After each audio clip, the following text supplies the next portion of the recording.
مستحيل أن تشفى في نفس المكان الذي مرضت فيه. غادر فورا، فأنت ستتأثر حتما بالمحيط الذي تعيش فيه.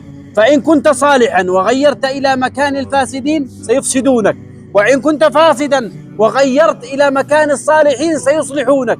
النبي صلى الله عليه وسلم يقول: مثل الجليس الصالح والجليس السوء كنافخ الكير وحامل المسك. فحامل المسك إما أن يحذيك، وإما أن تبتاع منه، وإما أن تجد منه ريحا طيبة. ونافخ الكير إما أن يحرق ثيابك، وإما أن تجد منه ريحا خبيثة. فحتما ستتأثر بمحيطك. فغير جلسائك إلى جلساء يحافظون على صلاتهم، بارين بوالديهم، صادقين في كلامهم.